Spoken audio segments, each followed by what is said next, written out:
Alright, what's going on, guys? So we have the Season 6 reveal for Black Ops Cold War Zombies. I've actually just moved to Texas, so I'm in a new location. If the room ambience sounds a little different, I'm working on it right now. It might be a little bit more echoey, but that's not important today. We're discussing exactly everything that's coming with the new Cold War update, the new Zombies map, and also we're going to be discussing how PhD exactly works and all of the skill tiers with it. We're getting a bunch of new weapons, not only in terms of the Wonder Weapon in the Zombies map, but also some upgrades to already existing guns, and even some new shotguns coming, so this is pretty exciting. But this is going to be one of the final few major updates for Cold War Zombies, and there is like a ton to take apart today, so I hope you guys do enjoy this one. It's going to be a pretty packed video. If you guys are excited for Forsaken and the end of Black Ops Cold War, make sure to leave a like on the video, and subscribe, of course, if you're new to the channel, if you haven't done already. So before we get too deep into things here, I want to take a moment to quickly thank today's sponsor.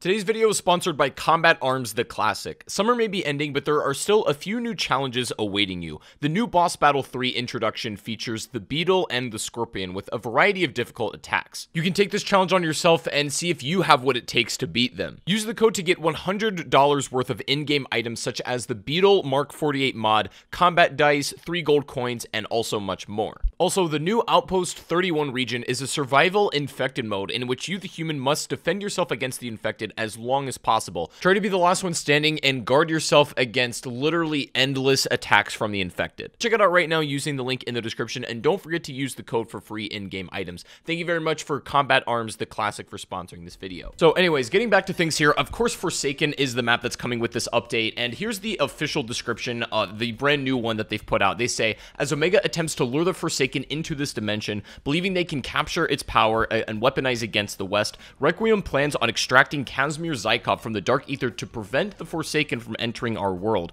Meanwhile, Requiem's director has approved Agent Maxis for Operation First Domino, tapping into her newfound Dark Ether powers to serve Requiem's secret objectives. So first and foremost, let's talk about the new Wonder Weapon, the Chrysalix that's coming. So this is truly a Dark Ether weapon, pretty much exactly like the blueprints we saw in our previous video, and this actually has two separate distinct functionalities, one of them being a bit more of a melee weapon and up close kind of thing, and the other one actually fires like Dark Ether projectile beams. They say the Ethereal Axe can kill multiple zombies in a single swipe and launch a spinning energy blade into the air. By shifting the hilt into a front grip, the Wonder Weapon transforms into the Chrysalix Storm, a rapid-fire Dark Ether energy weapon. In this form, shots have a chance to mutate normal zombies into explosive Ethereum crystal bombs for some added crowd control. I'm a big fan of this because it's really not like a one-note Wonder Weapon. It just doesn't have one functionality. I'm not sure which is going to be like the best form to use. Potentially there might be even a way even to combine them both, but we're gonna have to wait and see. It should be no surprise, but it is confirmed that the Chrysalix Wonder Weapon will have its own Easter egg quest in order to obtain it, and I would also assume that it can be attained via the mystery box in that map as well. There's no word if this is going to be an Outbreak as of yet,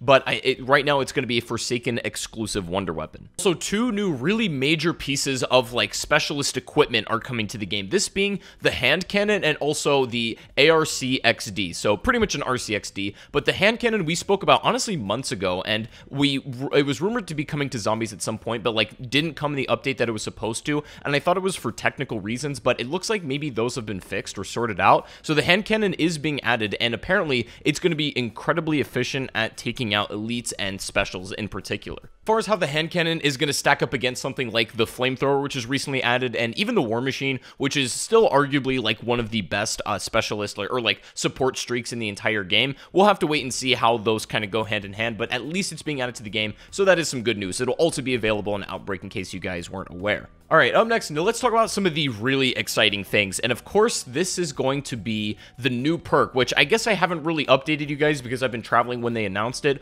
but PhD is coming to Black Ops Cold War. It's not exactly PhD Flopper, but it may as well be. It's going to be PhD Slider in this game, although the logo is identical, and also, we're going to get into the skill tier upgrades here, and you're going to see how similar it actually is. So, I do want to read what they say about this perk. They say, longtime fans will be familiar with PhD's base ability and some of its crucial upgrades, including immunity to explosive damage from your own weapons. However, its true potential is unlocked once all 5 skill tiers have been activated. Here's what PhD Slider actually brings to the table. So its base ability for PhD is sliding into enemies will trigger an explosion. The size and damage increase the farther you slide before impact. After that, the tier 1 upgrade will have immunity to environmental damage while sliding. So this one isn't super clear what that means, but I believe it's something like, I don't know, if a Plague Hound explodes and it leaves some of the gas behind, you can probably slide through that without taking any damage, or anything like maybe on the ground that will deal damage over time as well. I'm not exactly sure. Possibly even damage from like Panzer flamethrowers or like Molotovs on the ground, stuff like that that will, you know, incrementally hurt you, or even Hellhounds. So I think that's what it's going to be immune to,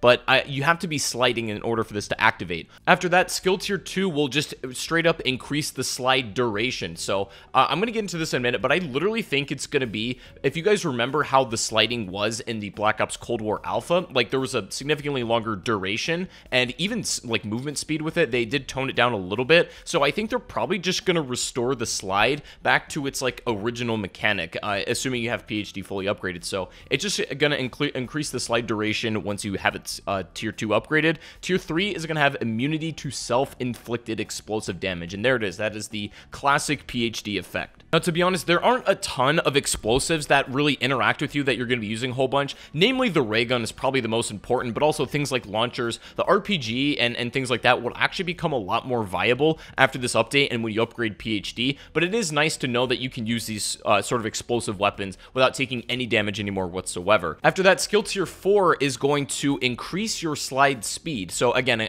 kind of combining that with the slide duration, it's going to be a lot more fluid and an extended slide. I bet you it's going to feel exactly like the Cold War Alpha did in the multiplayer. And then finally, it wouldn't be PhD Flopper without the final effect. With skill tier 5, falling from a large height will trigger an explosion. The size and damage increase the higher you fall. So this is really good news because obviously there is no dolphin dive in Cold War and really hasn't been in Call of Duty for a long time. Personally, I do prefer the slide mechanic. I think there's a lot more like interesting like technique behind it and everything, but it is nice to have this as like sort of a compromise, because just falling from a high place pretty much gets the job done. You don't really need to do the dolphin dive, but you still get the same effect with this perk upgraded. So finally, our dreams have finally been realized, and we're gonna have PhD in Cold War. And honestly, the upgrades to me sound pretty good. This might end up being genuinely my favorite perk because I'm really big into like the sliding and like advanced movement and stuff. So this seems like right up my alley personally. The explosive damage resistance is also going to be a nice bonus, but it's really the movement for me is what I'm primarily concerned about.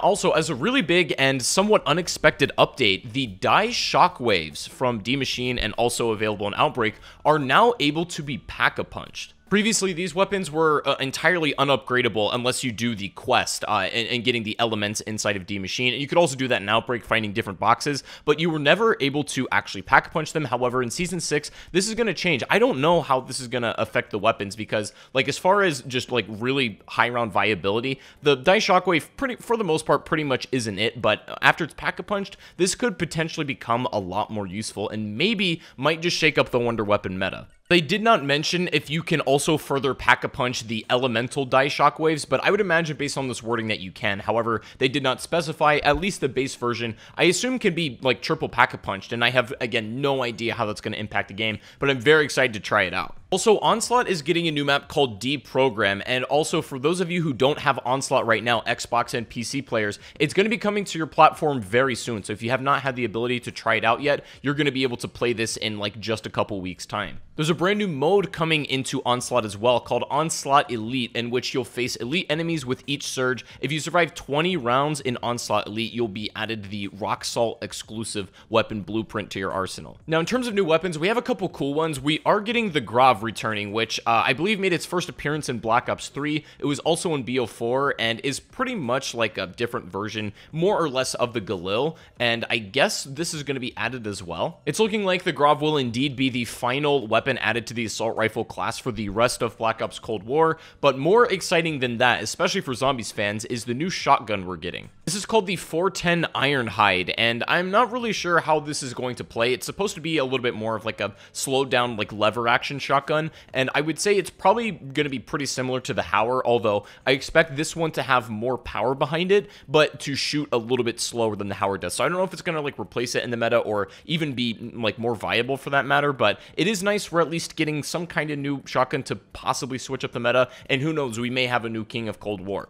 Speaking of which as well, the shotguns did get a global weapon pass, which I'm going to assume is going to affect zombies as well, and it's going to increase the effective damage range bonus on ranger barrel attachments from 30% to 33%. So not like a huge buff, but it's something, you know, pretty decent for all of the slightly underpowered ones, like aka the Street Sweeper. The Hauer 77 had a slightly longer visual shake after firing, so it's going to be, I don't know, just like a little bit more annoying visually. So the Street Sweeper is also the exact same thing. And then after that, finally, in terms of like really big patches for this, inside the new map Forsaken, we're getting a new elite enemy introduced called the Abomination. And I'm going to assume this is exactly what that Margwa dog thing looked like / Nova Crawler that we had in the trailer for this map. And so this is confirmed to be the new special like elite enemy for that map. I'm not sure if we're going to see this one in Outbreak eventually. We'll have to wait and tell. But then also they've adjusted Plaguehound Pounce behavior to make their attacks easier to telegraph and dodge, which thank God, because that was really getting annoying. They've also adjusted Tempest Teleport behavior so that it teleports in burst, and after multiple teleports it will basically